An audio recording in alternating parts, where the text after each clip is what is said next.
Hello everyone, welcome to all of you from Rajasthan Public School. I am Rasdeep sir, your maths teacher, and today we will start part 4th of chapter 16 whose name is probability. Maybe this is last part of this chapter because according to revised syllabus, your syllabus has been very shorted. So let's start. So our next topic is random variable and its probability distribution.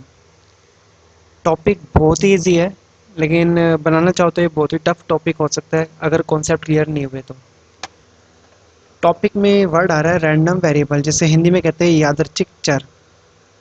ठीक है ना। आप इसकी definition देखोगे तो बहुत ही tough है। मैं आपको इजी लैंग्वेज में बताया तो होता क्या है। ये होता है नंबर ऑफ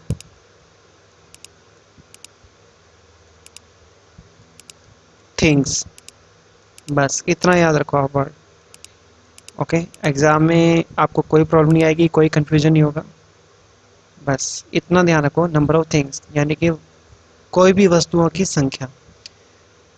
पहले जैसे क्वेश्चन आते थे नाइन्थ क्लास में कि हेड आने की प्रोबेबिलिटी निकालो, टेल आने की प्रोबेबिलिटी निकालो। ठीक है ना। तो ये तो थे इवेंट्स, लेकिन कुछ क्वेश्चन ऐसे आते हैं जैसे थ्री कॉइन्स उछाल दिए तो टू हेड आने की प्रोबेबिलिटी निकालो। ठीक है ना। वन टेल आने की प्रोबेबिलिटी निकालो। तो ये हो गया एक तरीके से, जैसे मैंने बोला टू हेड, तो टू हेड क्या हो गया, नंबर ऑफ थिंग्स होगी। वन टेल भी क्या हो गया, नंबर ऑफ थिंग्स होगी। यानी ये प्रोबेबिलिटी पूछेगा विद नंबर कि इतने ऑब्जेक्ट्स या इतनी थिंग्स आने की प्रोबेबिलिटी क्या होगी। तो समझ जाना वो क्वेश्चन रैंडम वेरिएबल का होगा। प्रोबेबिलिटी डिस्ट्रीब्यूशन क्या होता है, प्रोबेबिलिटी डिस्ट्रीब्यूशन होती है टेबल। बस इतना ध्यान रखो। टेबल कैसे होती है वो आपको बता दूंगा जब क्वेश्चन करेंगे। बस इतना ध्यान रखो फिलहाल तो। Probability distribution is only table. ये एक टेबल है, बस इतना ध्यान रखो माइंड में। क्वेश्चन करते हैं, ज़्यादा समझ आएगा आपको ये। एग्जाम्पल 22, एक रैंडम वेरिएबल है एक्स। ठीक है ना। उसकी प्रोबेबिलिटी डिस्ट्रीब्यूशन आपको पहले से ही दे रखी है। तो मैंने आपको बताया था कि प्रोबेबिलिटी डिस्ट्रीब्यूशन क्या होती है, टेबल होती है। और वो टेबल किसके बीच में होती है, रैंडम वेरिएबल एक्स और उसकी प्रोबेबिलिटी, यानी कि random variable and their probability के बीच की टेबल होती है। ये आपको दे रखे हैं रैंडम वेरिएबल्स की वैल्यू। जैसे मैंने कहा था ना, one head, two head, three head, वही है। उसी के एग्जाम्पल लेके आप समझ सकते हो कि zero head, one head, two head.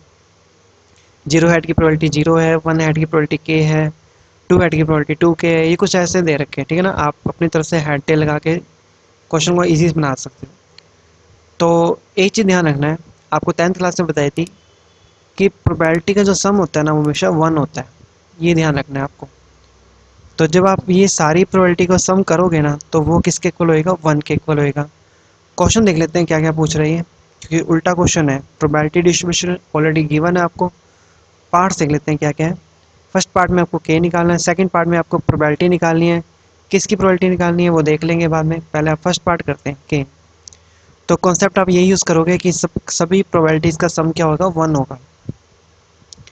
तो यहाँ पे देखो इन्होंने क्या किया, सारी प्रोबेबिलिटी का सम कर दिया और उसको राइट हैंड साइड में किसके को ले लिया, वन के।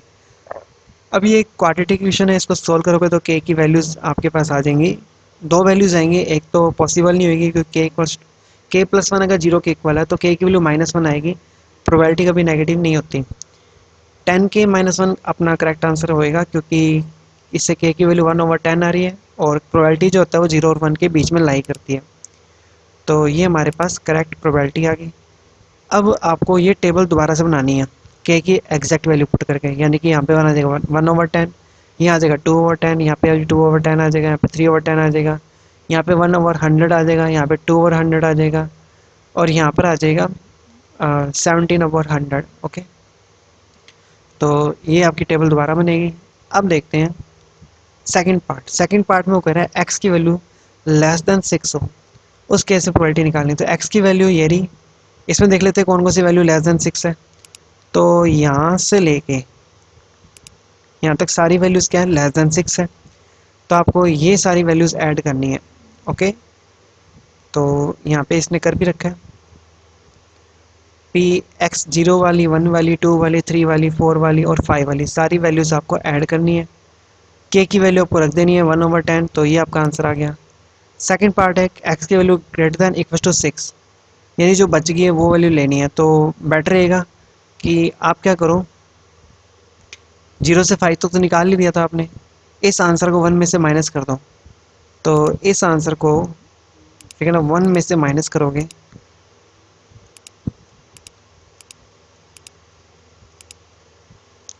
तो आपका आंसर वापस सही आ जाएगा। अदरवाइज़ आप 6 की प्रोबेबिलिटी और 7 की प्रोबेबिलिटी ऐड कर दो, वो भी सही है। दोनों से ही आपका आंसर आ जाएगा। ठीक है। थर्ड पार्ट में उसने कहा है एक्स की वैल्यू 0 से ग्रेटर और 5 से लेस, यानी कि 1 लेना है, 2 लेना है, 3 लेना है और 4 लेना है। इसके रिस्पेक्ट जो प्रोबेबिलिटीज़ हैं वो आपको, कॉरस्पॉन्डिंग जो प्रोबेबिलिटीज़ हैं वो आपको ऐड करनी है और आपका आंसर आ जाएगा 4/5। Let's see next question.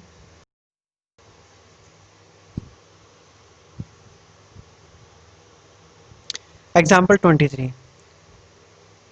Three cards are drawn successfully with replacement. अब यहाँ पे वर्ड आ गया विद रिप्लेसमेंट, जो कि मैंने आपको पहले ही बताया था जब चैप्टर स्टार्ट कराया था कि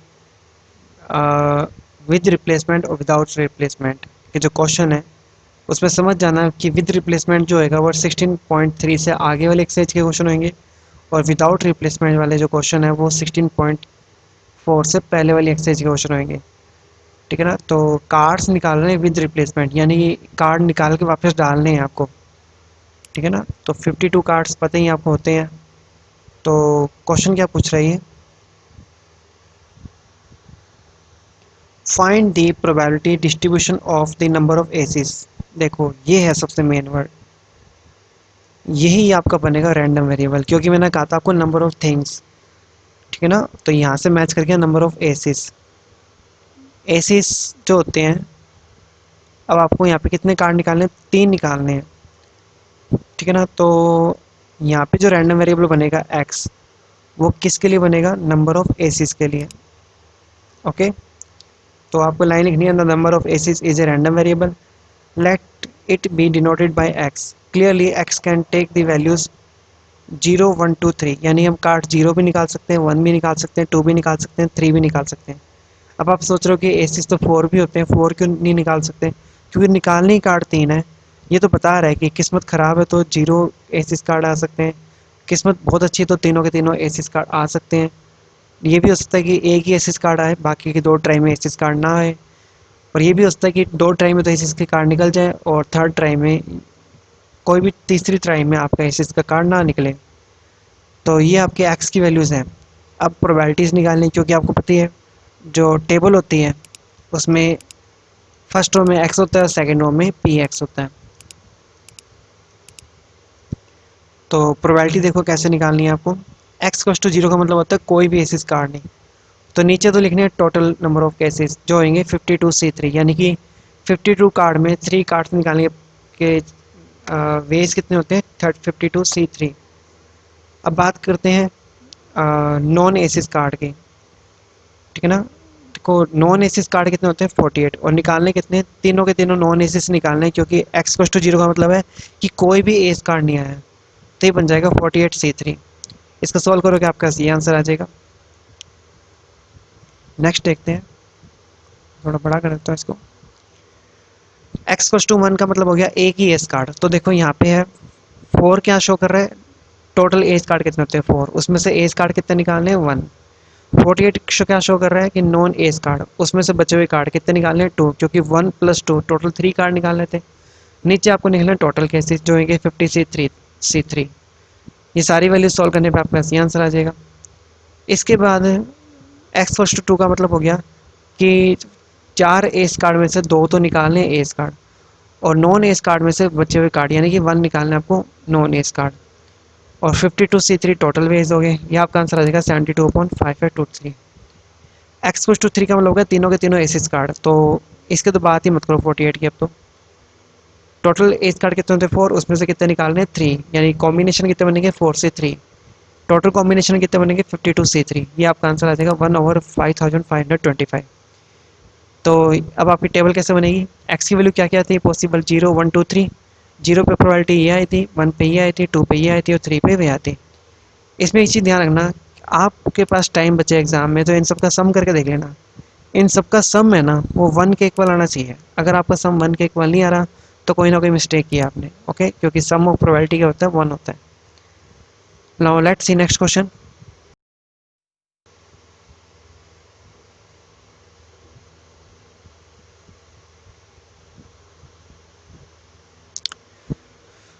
Example 24. Okay, let x denote the number of hours you studied during a random selected school day. The probability that x can take the values x has the following form where k is the some unknown constant. Actually ये जो question है ना ये बिल्कुल example 22 से match करता है। देखो कैसे, इसमें x और px की वैल्यू आपको दे रखी थी। x की वैल्यू ये थी 0 1 2 3 4 5 6 7 और px की वैल्यू था k की फॉर्म में। यहाँ पे थोड़ा सा टेबल घुमा दिया है और कुछ नहीं किया, ठीक है ना। x की वैल्यू यहाँ लिख दी और px की वैल्यू यहाँ लिख दी। कोई बात नहीं, मैं इसको सही कर देता हूँ। यहाँ पे x लिख देते हैं और यहाँ पे px लिख देते हैं। x की वैल्यू क्या क्या है, 0 है, 1 है, 2 है, 3 है और 4 है, बस इतनी है। 0 पे आंसर है 0.1, 1 पर आंसर है kx, 2 पे आंसर भी kx है, 3 पर आंसर है आपका k 5 माइनस एक्स और 4 पे भी आपका आंसर क्या है, k 5 माइनस एक्स। ओके, तो आपको क्या क्या निकालना है, k की वैल्यू निकालनी है और कुछ क्वेश्चन के आंसर देने हैं आपको। तो बेसिकली यहाँ पे क्या है कि k की जो वैल्यू निकालोगे आप, यहाँ पे आप x की वैल्यू 1 रखोगे क्योंकि x की वैल्यू यहाँ दे रखी है, तो ये बन जाएगा k, यहाँ पे ये बन जाएगा 2k। यहाँ पे जब 3 रखोगे तो 5 माइनस 3 2, ये भी क्या बनेगा 2k बन जाएगा। और यहाँ जब 4 रखोगे तो ये बन जाएगा k। ओके, तो इन सब का सम आपको पता ही है किसके इक्वल होता है, 1 के इक्वल होता है। तो यहाँ पे देखो सबका सम किसके इक्वल रखा है, 1 के इक्वल रखा है। तो ये सारा जो 1 के इक्वल करके सॉल्व करोगे तो k की वैल्यू आ जाएगी 0.15। इसके बाद क्वेश्चन में यहाँ देख लेते हैं, इसका ए पार्ट है सेकंड क्वेश्चन का, जो स्टडी एटलीस्ट 2 आवर। एटलीस्ट का मतलब मैंने आपको बताया था greater than equals to, greater than equal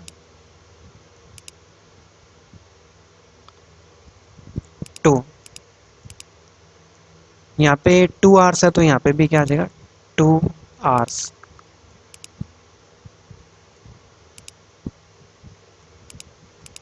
okay, तो अब देखते हैं, यानी कि टाइम जो है ना वो 2 आवर्स के इक्वल भी होना चाहिए और उससे ग्रेटर भी होना चाहिए। इसका मतलब ये हो गया कि 2 हो सकता है, 3 हो सकता है, 4 हो सकता है, बस इससे ज़्यादा नहीं हो सकता क्योंकि यहाँ पे देखो 2 3 4 ही थे टेबल में। ओके, तो आपको ये 3 आंसर ऐड करने हैं।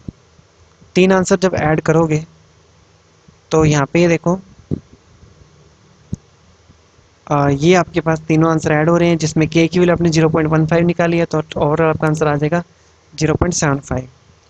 बी पार्ट में देखो क्या पूछ रहा है वो, एग्जैक्टली 2 आवर्स। एग्जैक्टली 2 आवर्स का मतलब होता है कि सिर्फ ये वाला आंसर निकालना है 2k। के की वैल्यू क्या 0.15 है, इसका डबल करोगे तो 0.3 आपका आंसर आ जाएगा। ओके, पिछले 0 लिखने का मतलब नहीं होता कोई। फिर है third part, at most 2 hour. At most का मतलब क्या हो जाएगा, less than equals to 2 hour, यानी 2 के लेस भी लेना, 2 के इक्वल भी लेना है और उससे लेस भी लेना है। यानी इसमें आपके पास जो x की वैल्यूज आएंगी 0 भी ले सकते हो, 1 भी ले सकते हो, 2 भी ले सकते हो, बट ये नहीं ले सकते क्योंकि 2 के इक्वल और उससे लेस उठाने हैं। तो आपको ये वैल्यूज़ उठानी है इसमें, इन सबको सम करना है और k की वैल्यू 0.15 रखनी है। तो ये आपका आंसर आ जाएगा 0.1 प्लस k प्लस 2k। तो इसको सॉल्व करने पे आपके पास आंसर आ जाएगा 0.55। नेक्स्ट क्वेश्चन देखते हैं।